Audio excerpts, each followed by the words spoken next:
بسم الله الرحمن الرحيم إن الحمد لله نحمده ونستعينه ونستغفره من يهده الله فلا مضل له ومن يضلل فلا هادي له وأشهد أن لا إله إلا الله وحده لا شريك له وأشهد أن سيدنا ونبينا وحبيبنا وشفيعنا وقرة أعيننا محمدا عبده ورسوله صلی اللہ تبارک و تعالی علیہ وعلی آلہ واصحابہ وازواجہ وذریتہ وبارک وسلم تسلیما کثیرا اما بعد فاعوذ باللہ من الشیطان الرجیم بسم اللہ الرحمن الرحیم ولا تستوی الحسنة ولا السیئة ادفع بالتي هي احسن فاذا الذي بينك وبينه عداوة كأنه ولي حميم وما يلقاها إلا الذين صبروا وما يلقاها إلا ذو حظ عظيم وقال تعالى وقولوا للناس حسنا وقال النبي صلى الله عليه وسلم المسلم من سلم المسلمون من لسانه ويده سبحان ربك رب العزة عما يصفون وسلام على المرسلين والحمد لله رب العالمين اللهم صل على سيدنا محمد وعلى آل سيدنا محمد وبارک وسلم۔ میرے محترم دوستو اور بھائیو، اللہ تعالیٰ نے ہمیں مسلمان بنایا ہے اور ایک ایسا دین، ایک ایسا آئین، ایک ایسا قانون، ایک ایسا طرز اور طریقہ عطا فرمایا ہے کہ جس میں سارے ہی انسانوں کا بھلا ہے، سارے ہی انسانوں کی بہتری ہے، سارے ہی انسانوں کی خیر ہے۔ اسلام نے کوئی بھی ہمیں حکم ایسا نہیں دیا جو یک طرفہ ہو، کسی پر زیادتی ہو، کسی کے ساتھ کسی کو نوازا جا رہا ہو۔ اسلام نے کوئی حکم ہمیں ایسا نہیں دیا، بلکہ اتنا خوبصورت دین دیا ہے، اتنا خوبصورت دین دیا ہے کہ جس میں سبھی کی رعایت ہے اور مخلوق میں سے یہ اسلام کا امتیاز ہے، یہ اسلام کی خوبی ہے کہ اسلام نے ہر جاندار کا حق بتایا ہے، ہر جاندار کی رعایت رکھی ہے، یہاں تک کہ کیڑے مکوڑوں کی بھی رعایت رکھی ہے، جانوروں اور چوپایوں کی بھی رعایت رکھی ہے۔ ساری دین تو دنیا میں بہت سے آئے، آدم علیہ السلام سے لے کر ہمارے نبی تک بہت سے دین دنیا میں آئے اور وہ اللہ ہی کے دیے ہوئے دین تھے، لیکن ایسا کامل مکمل دین حضرت محمد صلی اللہ علیہ وسلم سے پہلے کوئی اور نہیں آیا۔ اللہ تعالیٰ فرماتے ہیں الیوم اکملت لکم دینکم واتممت علیکم نعمتی ورضیت لکم الاسلام دینا۔ یہ آیت 9 ذی الحجہ کو عصر کی نماز کے بعد نازل ہوئی۔ ایک یہودیوں کے بڑے عالم نے جو بعد میں مسلمان ہوئے، انہوں نے حضرت عمر سے کہا کہ امیر المومنین، یہ جو آیت قرآن میں اتری ہے نا، جس دن یہ آیت اتری ہے، اگر یہ ہمارے دین میں اترتی تو ہم اس دن کو عید کا دن بنا دیتے۔ یہ اتنی عظیم الشان آیت ہے۔ اس آیت میں پتہ ہے اللہ کیا کہہ رہے ہیں؟ اس آیت میں اللہ کہہ رہے ہیں آج ہی جا کر میرا دین مکمل ہوا ہے۔ اس کا مطلب یہ ہے کہ جتنا کامل مکمل دین ہمارے آقا کا ہوا، ہمارے نبی کا ہوا، اتنا کامل مکمل دین کسی اور کا نہیں ہوا۔ سارے نبیوں کا جو دین تھا وہ اس زمانے کے لیے کافی تھا۔ جیسے ایک بچہ 10 سال کا ہوتا ہے، اس کا لباس مختصر سا ہوتا ہے، جب 20 سال کا ہو جائے اس کا لباس تھوڑا سا اور بڑا ہو جاتا ہے، بس 20-25 سال کے بعد پھر اس کا لباس بڑھتا نہیں ہے۔ لمبائی کے لحاظ سے وزن بڑھ جائے تو الگ بات ہے، لیکن لمبائی کے لحاظ سے پھر اس کا لباس ایک جگہ جا کر ٹھہر جاتا ہے۔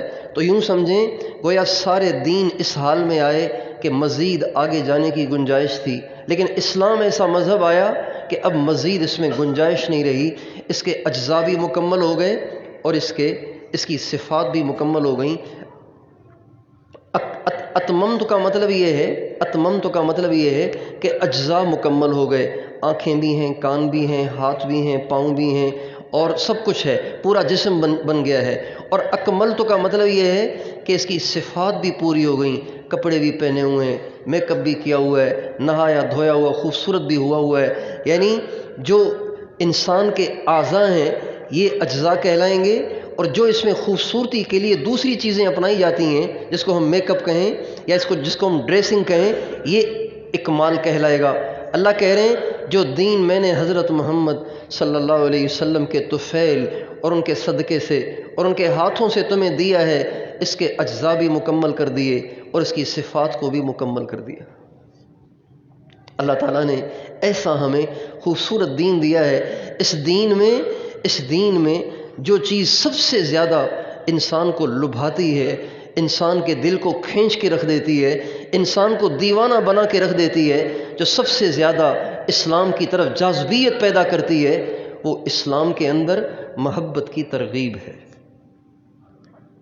اسلام محبت کی حوصلہ افزائی کرتا ہے، آپس کے جوڑ کی حوصلہ افزائی کرتا ہے، ایک دوسرے کی رعایت، ایک دوسرے کا خیال، ایک دوسرے سے ہمدردی، ایک دوسرے کی خیر خواہی، اس کی حوصلہ افزائی کرتا ہے۔ اور جس چیز سے آپس میں توڑ ہو، دلوں میں پھٹن پیدا ہو اور آپس میں لڑائیاں پیدا ہوں، آپس میں جنگ و جدل پیدا ہو، اسلام اس کی حوصلہ شکنی کرتا ہے۔ آپ غور کریں، اسلام یہ ہمارے دین کا نام ہے۔ ان الدین عند اللہ الاسلام۔ اللہ کہہ رہے ہیں اس وقت اللہ پاک کے ہاں معتبر اور مقبول دین صرف اسلام ہے، اس کے علاوہ کوئی دین نہیں ہے۔ جتنے اس وقت دنیا میں دین رائج ہیں، جتنے دین اس وقت دنیا میں رائج ہیں، ان میں سے کوئی بھی دین نجات کا ذریعہ نہیں ہے، ان میں سے کوئی بھی دین اللہ تک رسائی کا ذریعہ نہیں ہے، ان میں سے کوئی بھی دین جنت میں جانے کا باعث نہیں ہے۔ صرف اسلام ہی وہ دین ہے جس کو کوئی اپنائے گا اللہ تک پہنچ جائے گا، اللہ اس سے راضی ہو جائے گا، اللہ تعالیٰ اس کے لیے جنت کا فیصلہ کر لیں گے۔ جو لوگ اس وقت دین سے اسلام سے ہٹے ہوئے ہیں اور اسلام کو قبول کرنے کے لیے تیار نہیں ہیں، یا وہ اسلام کا مذاق اڑاتے ہیں، یا وہ اسلام کو گری ہوئی نظروں سے دیکھ رہے ہیں، یہ سب ناکامی کی طرف جا رہے ہیں۔ یہ بات ان کو سمجھ میں آئے یا نہ آئے، یہ بات ان کو سمجھ میں آئے یا نہ آئے، ان قریب جب موت آئے گی تو سب پہ یہ پردہ کھل جائے گا۔ وَسَوْفَ تَرَىٰ اِذَا انْكَشَفَ الْغُبَارُ أَفَرَسٌ تَحْتَ رِجْلِكَ أَمْ حِمَارُ۔ یہ ہو سکتا ہے کہ ہم اسلام کی حقانیت کو، ہم سے مراد میں، یہ ہو سکتا ہے کہ ایک غیر مسلم کے سامنے میں اسلام کی حقانیت کو ثابت نہ کر پاؤں، یہ ہو سکتا ہے کہ میرے پاس کم علمی کی وجہ سے اتنے دلائل نہ ہوں اور میں اس کے سوالات کا جواب نہ دے سکوں، اس کے اشکالات کا جواب نہ دے سکوں، یہ ہو سکتا ہے۔ لیکن اسلام ہی حق مذہب ہے، اسلام ہی حق دین ہے، اسلام ہی وہ راستہ ہے جس پہ چل کے انسان اللہ تک پہنچتا ہے، جنت تک پہنچتا ہے، اور اس کی آخرت اور دنیا سنورتی ہے۔ اور اسلام کے علاوہ سب دین اس وقت منسوخ ہیں اور ان کی کوئی حیثیت اب نہیں رہی سوائے اس کے کہ ان کا ادب اور احترام کیا جائے، عمل جو کیا جائے گا وہ تو اسلام پہ کیا جائے گا۔ وَسَوْفَ تَرَىٰ اِذَا انْكَشَفَ الْغُبَارُ أَفَرَسٌ تَحْتَ رِجْلِكَ أَمْ حِمَارُ۔ بے شک آج کسی کو اپنی ٹیکنالوجی کے ناز میں، اپنی ٹیکنالوجی کے غرور میں اسلام سمجھ میں نہ آئے اور وہ یہ کہہ اٹھے کہ یہ تو ان لوگوں کا دین ہے جن کے پاس گدھے گھوڑے ہوا کرتے تھے، اونٹ اور خچر ہوا کرتے تھے، اب تو راکٹ کا زمانہ ہے، جہاز کا زمانہ ہے، اور اب تو پتہ نہیں کیا کیا اور چیزیں آنے والی ہیں منظر عام پر جن کی خبریں ابھی سے چالو ہو گئی ہیں۔ یہ تو زمانہ بہت آگے جا چکا ہے، یہ تو پرانے زمانے کی باتیں ہیں، لہٰذا آج اسلام کام نہیں دے گا، بلکہ آج تو وہ دین ہونا چاہیے کہ جو آج کے زمانے کے حساب سے، آج کی سائنس اور ٹیکنالوجی کے حساب سے ہونا چاہیے۔ جو لوگ یہ کہہ رہے ہیں اگر انہوں نے اس بات کو نہ سمجھا تو ان قریب موت کے وقت ان پہ یہ کھل جائے گا کہ سائنس اور ٹیکنالوجی کی کیا حیثیت تھی اور اسلام کے ان احکام کی کیا حیثیت تھی جس کو پرانے زمانے کے احکام کہا جاتا تھا۔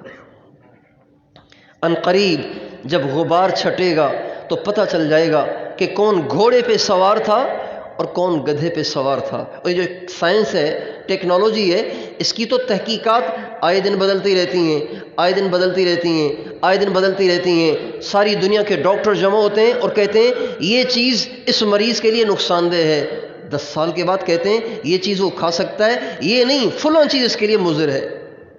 کیونکہ انسان کی عقل کی ایک لمٹ ہے، انسان کی سمجھ کی ایک لمٹ ہے، وہاں جا کے پھر وہ بے بس ہو جاتا ہے، اس سے آگے اس کا کام نہیں چلتا۔ لیکن اللہ وہ ذات ہے جس کو ماضی کا بھی علم ہے، حال کا بھی علم ہے، آگے کے زمانے کا بھی علم ہے، ہمیشہ تک کا علم ہے، لہٰذا اللہ کی بات میں تو کوئی تبدیلی نہیں ہو سکتی۔ سرکار دو عالم صلی اللہ علیہ وسلم جن کو اللہ نے اتنا علم دیا، عجیب بات، یہودیوں کے ایک بڑے عالم ہیں حضرت وہب بن منبہ، بعد میں مسلمان ہوئے، حضرت عمر کے زمانے میں مسلمان ہوئے۔ وہب بن منبہ وہ فرماتے ہیں اگر ساری دنیا کے سارے انسانوں کا علم جمع کر لیا جائے اور ان میں انبیاء کا علم بھی ایڈ کر دیا جائے، علماء کا علم بھی ایڈ کر دیا جائے، احبار کا علم جو یہودیوں کے، عیسائیوں کے اور دوسرے مذہبوں کے بڑے بڑے علامہ اور عالم تھے، ان سب کا علم بھی جمع کر لیا جائے، ساری دنیا کے سارے انسانوں کا علم جمع کیا جائے، آدم علیہ السلام سے لے کر قیامت تک جتنے انسان آئیں گے ان سب کے علم کو اکٹھا کر لیا جائے، تو ان سب کے علم کی حیثیت نبی کریم صلی اللہ علیہ وسلم اکیلے کے علم کے سامنے وہ حیثیت ہے جیسے ایک صحرا، ریگستان کے سامنے ایک ذرے کی حیثیت ہوتی ہے۔ آپ اندازہ لگائیے صحرا کتنا بڑا، کتنا صحرا میں کتنے ریت کے ذرات ہوں گے، کتنے ٹنوں ٹن، خرب ٹن کتنا ریت ہوگا، اس ریت کے ذرات کتنے ہوں گے کوئی گن سکتا ہے؟ ساری دنیا کے سارے انسانوں کا علم ایک ذرہ ہے۔ حضرت محمد مصطفیٰ احمد مجتبیٰ صلی اللہ علیہ وسلم کا جو علم ہے وہ ایک ریگستان ہے، وہ ایک لامحدود، وہ ایک صحرا ہے جس کے ذرات کو گنا ہی نہیں جا سکتا۔ ہمارے نبی نے ہمیں اسلام دیا، دین دیا، اس کی خیریں صرف ٹیکنالوجی سے پہلے تک محدود نہیں تھیں، بلکہ دنیا کتنی ترقی کر جائے، دنیا چاند پہ چڑھ گئی ہے، سورج پہ بھی چڑھ جائے، اسلام باقی رہے گا، اسلام میں کامیابی باقی رہے گی، ساری دنیا کے سارے انسانوں کی خیریں اسلام ہی میں منحصر رہیں گی، اسلام نہیں بدلے گا۔ اللہ تعالیٰ فرماتے ہیں وَلَن تَجِدَ لِسُنَّتِ اللَّهِ تَبْدِيلًا، اللہ کا دیا ہوا قانون کبھی بدلتا نہیں ہے۔ لا مبدل لکلماتہ، اللہ کے کلام کو، اللہ کے کلمات کو، اللہ کے اوامر کو دنیا کا کوئی انسان بدل نہیں سکتا، یہ من وعن ایسے ہی رہیں گے، ہمیشہ ایسے ہی رہیں گے۔ میں کہہ رہا تھا اسلام کا طر امتیاز، اسلام میں جو سب سے زیادہ جاذبیت پیدا ہوتی ہے، اسلام کی طرف جو دل کھنچتا چلا جاتا ہے، وہ آپس کی محبت اور اچھے اخلاق کی وجہ سے۔ سرکار دو عالم لوگ کہتے ہیں اسلام تلوار سے پھیلا ہے، وہ جھوٹ کہتے ہیں، وہ غلط کہتے ہیں، ان کی تحقیق غلط ہے، ان کی ریسرچ غلط ہے۔ اسلام تلوار سے نہیں پھیلا، اسلام لڑائی سے نہیں پھیلا،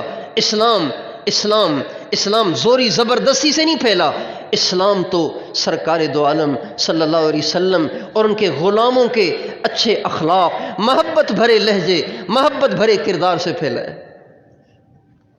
ایسے لوگ جنہوں نے قسمیں کھا رکھی تھیں کہ محمد کے خلاف ہی چلنا ہے، کبھی اس کے پیچھے نہیں چلنا، ایسے لوگ جنہوں نے قسمیں کھا رکھی تھیں، منتیں مان رکھی تھیں، قسمیں کھا رکھی تھیں، لیکن سرکار دو عالم صلی اللہ علیہ وسلم کے اخلاق دیکھ کر، آپ کی محبت دیکھ کر وہ بھی ڈھیر ہو گئے۔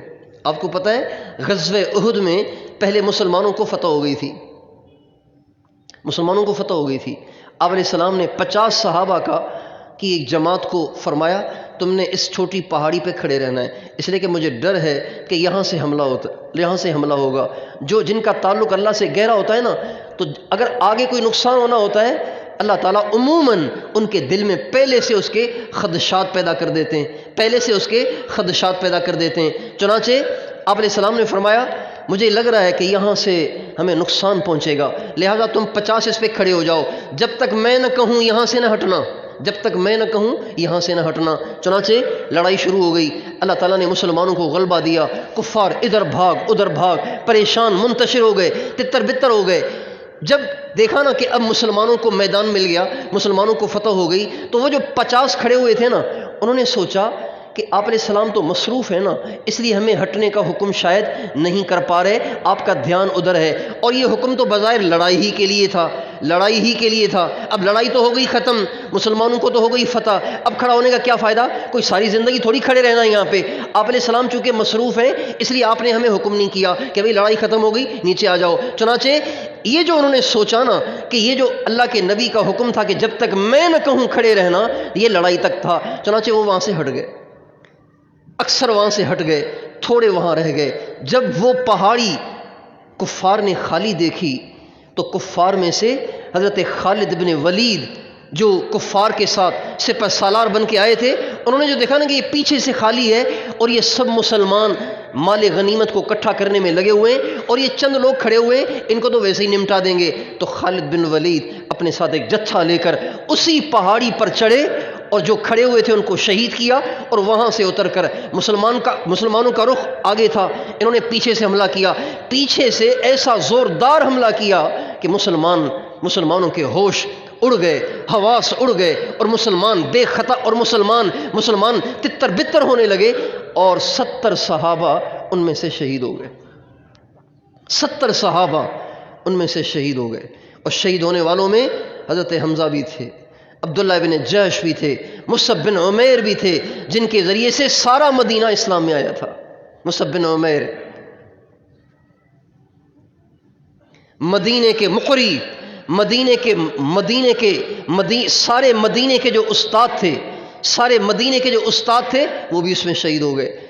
حضرت حمزہ رضی اللہ عنہ جو اسلام کے لیے ایک بہت بڑا سہارا، اسلام کی عمارت کا ایک بہت مضبوط ترین پلر تھے، وہ بھی شہید ہو گئے۔ عبداللہ بن جحش بھی شہید ہو گئے، 70 صحابہ شہید ہوئے۔ ہمارے نبی بھی زخمی ہوئے، اتنے زخمی ہوئے کہ آپ بے ہوش ہو کر گر گئے، آپ گڑھے میں بے ہوش ہو کر گر گئے، آپ کے دانت مبارک شہید ہو گئے، چہرہ لہو لہاں، سر لہو لہاں، اور آپ کا کندھا لہو لہاں، اتنا خون بہا کہ آپ بے ہوش ہو کے گر گئے۔ یہ خالد بن ولید جس کی وجہ سے اتنا بڑا مسلمانوں پہ حال آیا کہ سرکار دو عالم صلی اللہ علیہ وسلم شہید ہو گئے، سرکار زخمی ہو گئے، بے ہوش ہو گئے، 70 صحابہ شہید ہو گئے، اور ہمارے نبی کو زندگی کا سب سے بڑا صدمہ حضرت حمزہ کا تھا۔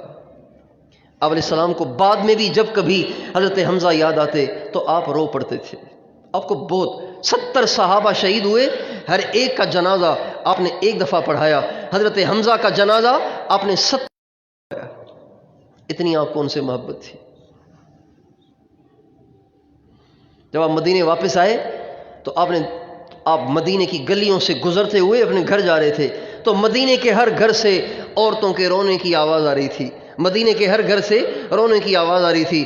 آپ رونے لگے اور فرمانے لگے، اما الحمزۃ فلا وواکی لہ، ہائے آج سب پہ رونے والے ہیں، میرے چچا پہ کوئی رونے والا نہیں ہے، میرے چچا پہ میں خود روں گا۔ اتنی آپ کو ان سے محبت تھی، آپ اتنا روئے کہ جبریل آ گئے آسمان سے، اے میرے نبی اللہ کہہ رہے ہیں آپ بس کریں، اتنا نہ روئیں۔ اللہ نے عرش پہ لکھ دیا ہے، حمزہ اسد اللہ و اسد رسولہ، حمزہ اللہ اور اس کے رسول کا شیر ہے۔ حمزہ اللہ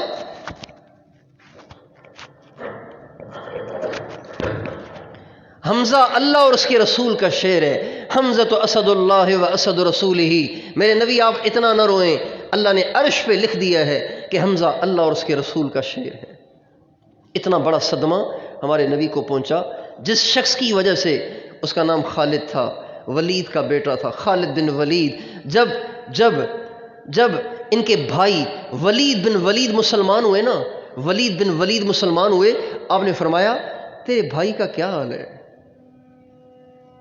جس کی وجہ سے اتنے زخم آئے، آپ بے ہوش ہوئے، آپ کے دندان مبارک شہید ہوئے، چچا شہید ہوئے، 70 پیارے محبوب صحابہ شہید ہوئے۔ جب ان کے بھائی مسلمان ہوئے نا، اور فرمایا تیرے بھائی کا کیا حال ہے؟ مجھے حیرت ہوتی ہے کہ خالد جیسا سمجھدار آدمی اب تک اسلام سے دور ہے، اب تک اسلام سے دور ہے، اب تک اسلام سے دور ہے۔ پھر آپ نے فرمایا ولید اپنے بھائی سے کہنا اگر وہ اسلام لائے گا نا ہم اس کو اوروں سے آگے رکھیں گے، ہم اس کو اوروں سے آگے رکھیں گے۔ چنانچہ حضرت خالد آئے، جب حضرت خالد آئے تو آپ نے پچھلی ان کی برائیاں ان کو یاد نہیں دلائیں۔ وہی ہے نا تو جس نے حملہ کیا تھا ہمارے اوپر، وہی ہے نا تو جس کی وجہ سے میرے دانت شہید ہوئے تھے، وہی ہے نا تو جس کی وجہ سے میرا چچا شہید ہوا، وہی ہے نا تو جس کی وجہ سے میرے صحابہ میں میرا پیارا ترین صحابی مصعب بن عمیر شہید ہوا تھا، وہ ہے نا تو۔ آپ نے یہ نہیں فرمایا، آپ نے یہ نہیں فرمایا۔ آپ آئے تو آپ ایک دم کھڑے ہو کر آپ نے خالد کا استقبال کیا۔ خالد بن ولید، عمر بن عاص، یہ دونوں کٹھے آئے تھے مسلمان ہونے کے لیے، یہ دونوں کٹھے آئے تھے۔ جو ہی وہ آئے تو کہنے لگے یا رسول اللہ ہم مسلمان ہونے آئے۔ آپ نے ہاتھ بڑھایا، خالد نے اور عمر بن عاص نے بھی ہاتھ بڑھایا۔ جو ہی آپ نے ہاتھ بڑھایا تو انہوں نے ہاتھ پیچھے کھینچ لیا۔ تو آپ کو بڑی حیرت ہوئی، بیعت بھی کرنا چاہ رہے ہیں اور ہاتھ بھی پیچھے کھینچ رہے ہیں۔ کہنے لگے یا رسول اللہ اب تک جو کچھ ہوا اس کا کیا ہوگا؟ آپ نے فرمایا تمہیں معلوم نہیں ان الاسلام یہدم ما کان قبلہ وان الہجرۃ تہدم ما کان قبلہا۔ تمہیں معلوم نہیں ہے کہ جب انسان اسلام لے آتا ہے، اسلام میں داخل ہو جاتا ہے، اس کی پچھلی ساری برائیاں اللہ معاف کر دیتا ہے، اس کی برائیوں کی عمارت کو اللہ ڈھا دیتا ہے۔ یہ وہ محبت ہے جس نے اسلام کو جاذب بنا دیا۔ صلح حدیبیہ میں آپ علیہ السلام عمرہ کرنے جا رہے تھے، راستے میں کفار نے آپ کا راستہ روک لیا، انہیں دھمکیاں بھیجیں یہ ہو جائے گا وہ ہو جائے گا، آپ وہیں ٹھہر گئے۔ حدیبیہ ایک جگہ ہے، آج کل اس کو شمیسہ کہتے ہیں، میرا خیال ہے شمیسہ کہتے ہیں، وہاں پہ آپ نے پڑاؤ ڈال لیا۔ کفار نے ایک وفد بھیجا آپ سے بات کرنے کے لیے، جو وفد بھیجا نا اس میں ایک شخص تھا، اس کا نام تھا سہیل بن عمر، ایک نمبر کا بدتمیز آدمی۔ جب وہ آیا اور آ کے ہمارے نبی سے کہا کہ آپ سے ہم نے بات کرنی ہے، آپ نے کہا کرو۔ اس نے ایسی شرطیں آپ کے، اس نے کہا جی بات یہ ہے کہ اس وقت تو آپ جا نہیں سکتے، بات ہے سیدھی، آپ جائیں گے تو جنگ ہوگی، یہاں سے آپ واپس جائیں۔ حدیبیہ مکے کے قریب پہنچے ہوئے اور کہہ رہے ہیں کہ واپس جاؤ۔ کیا جذبات لے کے صحابہ آئے تھے۔ صحابہ کو مکے سے صرف عقیدت کی محبت نہیں تھی، وہ تو ان کا اپنا وطن بھی تھا، جائے پیدائش بھی تھی، ساری زندگی وہاں گزری تھی، آباء و اجداد کی جگہ تھی۔ تو بڑے جذبے کے ساتھ صحابہ کتنے سالوں کے بعد آئے تھے عمرے کی نیت سے، اور یہ کہہ رہے ہیں واپس جاؤ، ابھی واپس جاؤ، ان شرائط کے ساتھ اگلے سال آنا تمہیں عمرہ کرنے دے دیا جائے گا۔ اور شرائط بھی ایسی گندی شرائط لگائیں کہ جو بالکل عدل و انصاف سے ہٹی ہوئی، لیکن آپ ان کی ہر بات پہ کہتے چلے جا رہے ہیں ٹھیک ٹھیک ٹھیک ٹھیک، ہر بات پہ ٹھیک ٹھیک کہتے جا رہے ہیں۔ حضرت عمر کہتے ہیں مجھے غصہ آ گیا، میں نے حضور سے کہا یا رسول اللہ آپ ان کی ہر بات پہ ٹھیک کہہ رہے ہیں، کیا ہم حق پہ نہیں ہیں؟ کیا ہم حق پہ نہیں ہیں؟ آپ ان کی ہر بات مانے چلے جا رہے ہیں۔ تو کہتے ہیں مجھے ساری زندگی اس جملے کا افسوس رہے گا کہ میں نے صاحب وحی سے یہ کیا کہہ دیا۔ نبی وحی کے بغیر کچھ کر سکتا ہے؟ یہ میں نے کیا کہہ دیا حضور سے؟ آپ نے فرمایا عمر میں جو کچھ کہہ رہا ہوں بالکل ٹھیک کہہ رہا ہوں۔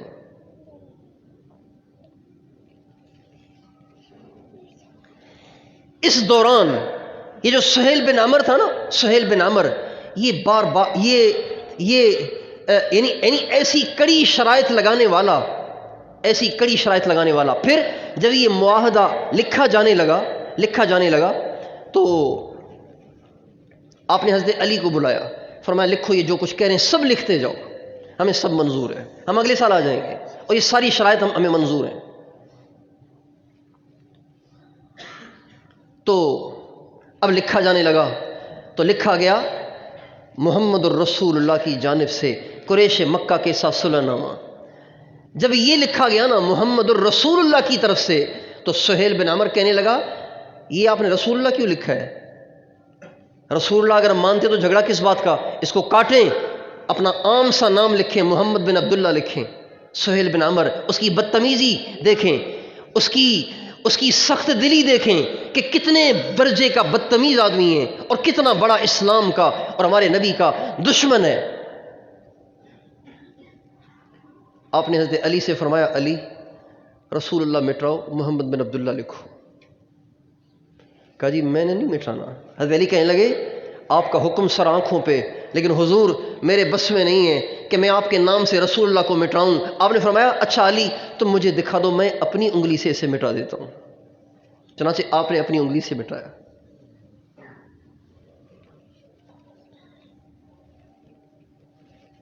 آپ نے اپنی انگلی سے مٹایا۔ اب آپ اندازہ لگائیے یہ کس درجے کا بدتمیز تھا، کتنے درجے کا دشمن تھا۔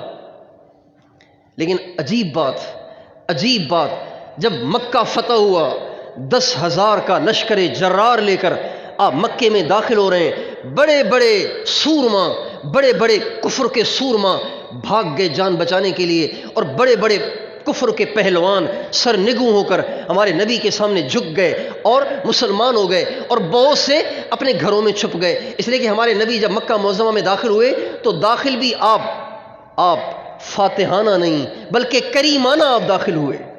ان الملوک اذا دخلوا قریۃ افسدوها، بادشاہوں کا یہ معمول ہوتا ہے، بادشاہوں کا یہ نظام ہوتا ہے، جب کہیں فاتحانہ داخل ہوتے ہیں نا تو قتل و غارت کر دیتے ہیں، زمین کو رنگین کر دیتے ہیں، عمارتوں کو ڈھا دیتے ہیں، تباہی مچا دیتے ہیں جب کسی ملک میں کسی علاقے میں فاتحانہ داخل ہوتے ہیں۔ لیکن ہمارے نبی جب مکے میں داخل ہوئے تو فاتحانہ داخل ہوئے، لیکن فاتحانہ بھی جارحانہ بن کر نہیں، کریمانہ داخل ہوئے۔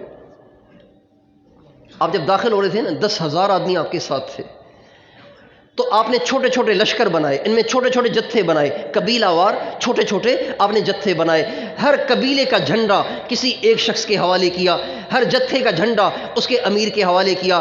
ایک جتھے کا جو جھنڈا تھا وہ آپ نے حضرت سعد بن عبادہ کے ہاتھ میں دیا، انصاری صحابی ہیں سعد بن عبادہ، ان کے ہاتھ میں جھنڈا پکڑایا گیا۔ اللہ کی شان، ابو سفیان جس نے بدر میں لشکر لے کر آیا، ابو سفیان جو احد میں لشکر لے کر آیا، ابو سفیان جو خندق میں لشکر لے کر آیا، اس کو پتہ چل گیا تھا، وہ کھڑا ہوا تھا پہاڑی پر، حضرت عباس بھی کھڑے ہوئے تھے اور ابو سفیان بھی کھڑے ہوئے تھے، اور ہکے بکے دیکھ رہے تھے اتنا بڑا لشکر ہمارا تو حشر نشر کر دے گا۔ لیکن حضور کی طرف سے انہیں پیغام آ گیا تھا کہ تمہارے ساتھ اچھا ہوگا اگر کوئی گھر میں بھی داخل ہو گیا تو ہم اس کو کچھ نہیں کہیں گے، بیت اللہ میں داخل ہو گیا ہم اس کو کچھ نہیں کہیں گے، جو ہمارے سامنے جھک جائے گا، جو اسلام میں داخل ہو جائے گا اس کو بھی کچھ نہیں کہیں گے، جو ہمارے کسی ساتھی کی پناہ میں آ جائے گا اس کو بھی کچھ نہیں کہیں گے۔ حضرت سعد بن عبادہ اپنے جتھے اور جھنڈے کو لے کر جب ابو سفیان جس پہاڑی پہ کھڑا ہوا تھا اس پر سے گزرے تو اچانک ان کی نظر ابو سفیان پہ پڑ گئی، تو کہنے لگے الیوم یوم الملحمہ، آج جنگ و جدال کا دن ہے، آج قتل و غارت کا دن ہے، آج مکے کی زمین کو تمہارے خون سے رنگین کیا جائے گا، آج پچھلی ساری کسر کو نکالا جائے گا۔ یہ سعد بن عبادہ نے کہا۔ ابو سفیان پریشان ہو گیا، بھاگا، اس نے پیغام پہنچایا ہمارے نبی تک کہ آپ کی طرف سے تو پیغام آیا ہے کہ کریمانہ معاملہ ہوگا، ابھی سعد بن عبادہ تو دھمکی دے کر گیا ہے۔ آپ علیہ السلام نے فوراً اپنے لشکر اس جتھے کی طرف پیغام بھیجا اور آپ نے فرمایا سعد بن عبادہ کو معزول کیا جائے، اس کا جھنڈا اس کے بیٹے کے ہاتھ میں پکڑایا جائے۔ سعد بن عبادہ جو دھمکیاں دے رہا ہے اس سے جھنڈے کو لے کر اس کے بیٹے کو پکڑا دیا جائے، بیٹے کو پکڑایا تاکہ ان کا دل نہ دکھے کہ مجھے معزولی کر دیا۔ امارت کو ان کے گھر میں رکھا، لیکن چونکہ انہوں نے دھمکی دی تھی اس لیے ان کو ہٹا دیا۔ پھر جب آپ کا وہاں سے گزر ہوا جس پہاڑی پہ ابو سفیان کھڑا ہوا تھا تو آپ نے اس پہاڑی کی طرف ابو سفیان کی طرف دیکھ کے اپنا جھنڈا لہرایا اور آپ نے فرمایا الیوم یوم المرحمہ، ابو سفیان گھبراؤ نہیں، آج ہی کا دن تو ترس کھانے کا، رحم کھانے کا، محبت کے اظہار کا دن ہے۔ آپ بتائیے کس کو کہہ رہے ہیں؟ جو بدر میں لے کے آیا، احد میں لے کے آیا، خندق میں لشکر لے کے آیا ہمارے نبی کو شہید کرنے، صحابہ کو شہید کرنے، اسلام کا جھنڈا گرانے، اسلام کی جڑیں کاٹنے کے لیے آیا، اس کو کہہ رہے ڈرنا نہیں، آج بدلہ نہیں ہوگا، آج رحم ہوگا، آج ترس کھایا جائے گا، آج محبت کا اظہار کیا جائے گا۔ پھر آپ مکے میں داخل ہوئے، آپ نے صحابہ سے فرمایا کسی کو سہیل کا پتہ ہے؟ کسی کو سہیل بن عمر کا پتہ ہے؟ یہ کون سا سہیل؟ یہ وہ سہیل جو محمد کے ساتھ رسول اللہ لکھنے نہیں دے رہا اور اپنی بات پہ ڈٹا ہوا ہے اور بدتمیزی پہ بدتمیزی کیے جا رہا ہے۔ آپ فرما رہے ہیں تم میں سے کسی نے سہیل کو دیکھا؟ پھر آپ نے فرمایا من لقی منکم سہیلا فلا یشد الیہ النظر، جو تم میں سے سہیل کو دیکھے اس کو ترچھی نگاہ سے نہ دیکھے، کہیں وہ گھبرا کے بھاگ نہ جائے، اسلام سے محروم نہ ہو جائے۔ ہم چاہتے ہیں کہ وہ بھی ہماری محبت دیکھ کے اسلام میں آ جائے۔ بھائیو، اسلام کا پیغام آپس کی محبت ہے، اسلام کا پیغام آپس کا جوڑ ہے، آپس کا توڑ اللہ پاک کو ایک منٹ کے لیے گوارا نہیں ہے۔ اس لیے وہ گھر رحمتوں سے محروم ہے، برکتوں سے محروم ہے، اللہ پاک کی طرف سے فضل اور کرم سے محروم ہے جن گھروں میں آپس میں لڑائیاں ہیں، ساس بہو کی لڑائی، نند بھابھی کی لڑائی، بچوں اور ماں باپ کی لڑائی، جن گھروں میں یہ لڑائیاں ہیں وہ سب گھر اللہ کی رحمت سے محروم ہیں۔ ان گھروں میں آئے دن کوئی نہ کوئی مسئلہ ہوگا، یہ گھر والے ہمیشہ ٹینشن کا باعث بنیں گے، ہمیشہ ٹینشن میں مبتلا رہیں گے۔ آپس کی محبت، آپس کا جوڑ، یہ اسلام کا پیغام ہے۔ اسلام ہمارے دین کا نام اسلام ہے۔ اسلام معنی ہی سلامتی کو کہتے ہیں۔ اسلام سلامتی بکھیرنا، سلامتی پھیلانا، سلامتی دینا، یہ ہمارے نبی کا دین ہے۔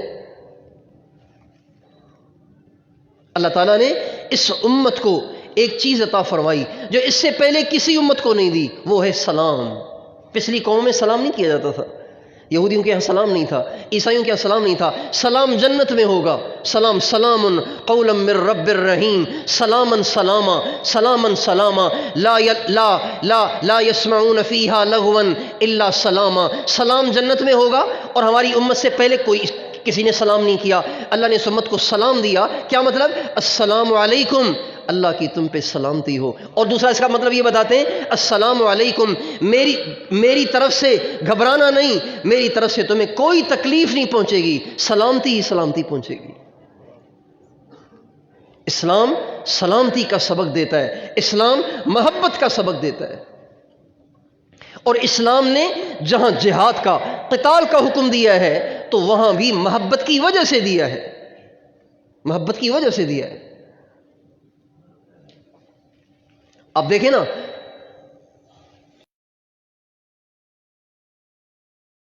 رسولی پیدا ہو جاتی ہے، اب ڈاکٹروں کو ڈر ہوتا ہے کہ یہ پھیل کر سارے جسم کو برباد کر دے۔ ڈاکٹر اس کو لٹاتے ہیں، اس کو کاٹتے ہیں، اس کا خون بہاتے ہیں، اور ایسا ظلم و ستم کرتے ہیں، بظاہر حقیقت میں نہیں، ایسا ظلم و ستم کرتے ہیں کہ ماں کھڑی ہو تو وہ تو چیخ چیخ کے مر جائے، باپ کھڑا ہو تو چیخ چیخ کے مر جائے، لیکن اس رسولی کو کاٹ کے اس کے جسم کو سی کر اس پہ مرہم پٹی کر کے اس کو ٹھیک کر دیتے ہیں، اور اس کو ہمیشہ کے لیے اس مرض سے نجات دے دیتے ہیں۔ جس طرح ڈاکٹر کا آپریشن یہ بدخواہی نہیں ہے بلکہ خیر خواہی اور یہ ہمدردی ہے، اسلام کا جہاد بھی ایسے ہی ہے۔ اس لیے کسی کو یہ اشکال نہ ہو کہ اسلام نے تو جنگیں بھی لڑی ہیں، اسلام نے تو یہ بھی کیا ہے اور وہ بھی کیا ہے۔ نہیں بھائیو، اسلام محبت کا مذہب ہے، اسلام آپس کے جوڑ کا مذہب ہے، اور اسی کی اسلام حوصلہ افزائی کرتا ہے۔ لہٰذا ہماری زبان سے، ہمارے اشاروں سے، ہمارے کنایوں سے، ہماری حرکتوں سے، ہمارے کردار سے، ہمارے اطوار اور عادات سے کوئی ایسی صورت پیدا نہیں ہونی چاہیے جس سے آپس میں توڑ پیدا ہو، قوموں میں توڑ پیدا ہو، انسانوں میں توڑ پیدا ہو، گھروں میں توڑ پیدا ہو۔ توڑ والی شکلیں پیدا کرنے والا بڑے خطرے میں ہے، اس کا ایمان خطرے میں، اس کا ایمان خطرے میں۔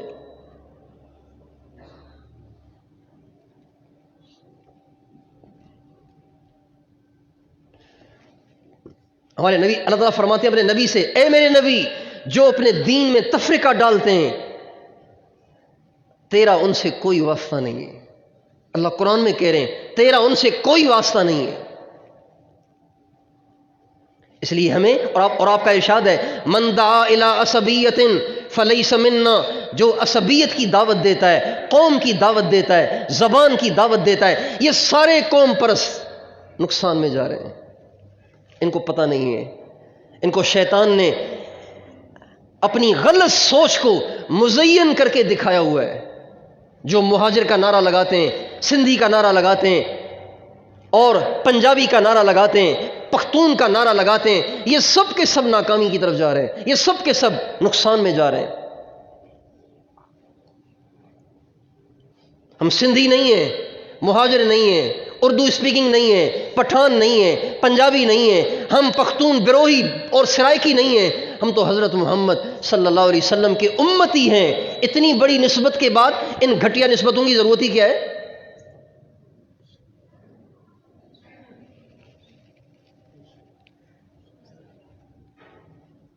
ہم ایک ہیں، ہم ایک ہیں۔ حضرت محمد صلی اللہ علیہ وسلم ہمارے قائد اعظم ہیں، سب سے بڑے قائد ہیں، سب سے بڑے لیڈر ہیں۔ ہم سب ان کے غلام ہیں، ہم سب ان کے پیروکار ہیں، ہم سب ان کے نام لیوا ہیں، ہم سارے ایک ہیں۔ جس پارٹی میں توڑ ہوا وہ پارٹی برباد ہو گئی، جس گھر میں توڑ ہوا وہ گھر برباد ہو گیا، جس قوم میں توڑ ہوا وہ قوم برباد ہو گئی۔ ایک دفعہ ہم ٹنڈو محمد خان سے آ رہے تھے تو وہاں کے مولوی صاحب بھی ہمارے ساتھ کار میں بیٹھے تھے، کہنے کہ یہ جو ہے نا، یہ جو بستی ہے، اس بستی کے آپس میں لڑائی ہو گئی، سارے مرد مارے گئے، صرف عورتیں ان گھروں میں رہتی ہیں۔ پوری بستی کے سارے مرد آپس میں مارے گئے، صرف عورتیں رہتی ہیں یہاں پہ۔ آپس کا توڑ برباد کر دیتا ہے، آپس کی نفرتیں برباد کر دیتی ہیں۔ اس لیے جن گھروں میں آپس میں لڑائیاں ہیں، وہ دونوں فریقوں کو آپس میں بٹھا کے ان کے پاؤں میں پگڑیاں رکھ کر ان سے کہو، درگزر کرو، معاف کرو۔ چھوٹی چھوٹی باتوں پہ آج سارے برتن میں نے دھوئے، اس نے کیوں نہیں دھوئے، ہاتھ ہی نہیں بٹایا، دیکھ رہی تھی آئی نہیں۔ چھوٹی چھوٹی باتوں پہ توڑ ہو رہا ہے۔ اس کے بچے نے میرے بچے کو کیوں مارا، پھر اس نے بچے کو کچھ کہا بھی نہیں، پھر اپنے بچے کی فیور بھی کرنے لگ گئی۔ چھوٹی چھوٹی باتوں کی وجہ سے دلوں میں نفرتیں بھری ہوئی ہیں، توڑ بھرا ہوا ہے، جس کی وجہ سے ہمارے گھر اللہ کی رحمت اور فضل سے محروم ہوئے ہیں۔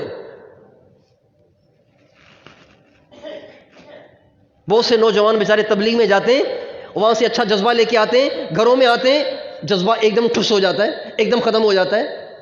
آپ ان سے پوچھیں کہ ان کے گھروں میں یا تو دین نہیں ہے یا محبت نہیں ہے۔ جن گھروں میں محبت نہیں ہے، جن گھروں میں آپس میں جوڑ نہیں ہے، وہ گھر اللہ کی رحمت سے خالی ہے، اور جس کی راتیں، جس کے دن اس گھر میں گزریں جن میں اللہ کی رحمت نہ ہو، جو گھر اللہ کی رحمت سے محروم ہو، ان گھروں میں رہ کے جذبے ٹھنڈے ہو جاتے ہیں، ایمان کمزور ہو جاتے ہیں، دین آگے پیچھے ہو جاتا ہے۔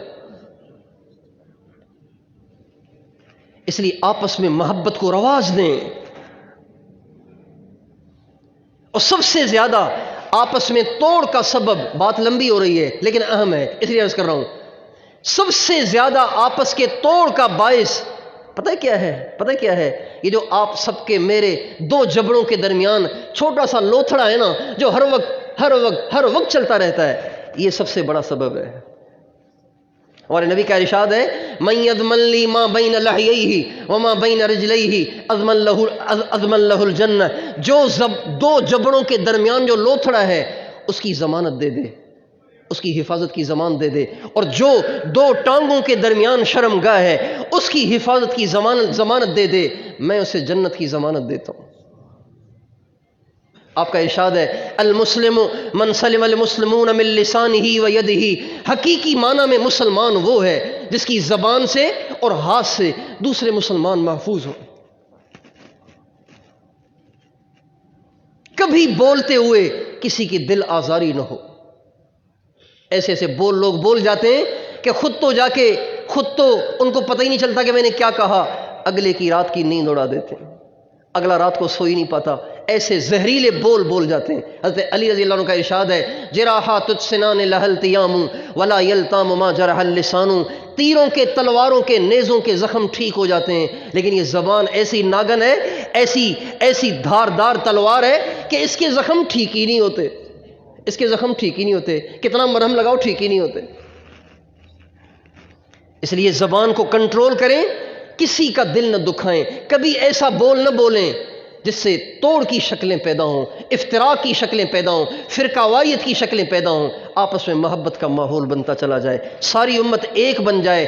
یہی کافروں کا ایک خوبصورت حربہ ہے کہ وہ ہمیں آپس میں لڑا کے اور ہماری معیشت کو بھی تباہ کر رہے ہیں، ہمارے ملکوں پہ قبضے کر رہے ہیں، ہمارے خلاف سازشیں کر رہے ہیں، اور پتہ نہیں کیا سے کیا اندرون خانہ اسکیمیں بنا رہے ہیں، اور پھر اس کا نتیجہ وہ ہوگا جو ان قریب ہم سارے دیکھ لیں گے، پھر روئیں گے کہ ہائے کاش کہ ہم اکٹھے ہو جاتے، یہ ہمارے ساتھ کیا کھیل کھیلا گیا، یہ ہمارے ساتھ کیا سین ہو گیا، پھر افسوس کرنے کا کوئی فائدہ نہیں ہوگا۔ اس لیے آج موقع ہے کہ ساری امت مسلمہ ایک ہو جائے، ساری امت مسلمہ ایک ہو جائے۔ گھروں میں ہی ایک نہیں ہے تو باہر کے لوگ کیسے ایک ہو؟ اس لیے محبت کو رواج دیں، محبت کا ماحول بنائیں گے انشاءاللہ۔ اللہ تعالیٰ ہم سب کو توفیق عطا فرمائے۔ سنتیں پڑھ لیجئے۔ زخمی ہو گئے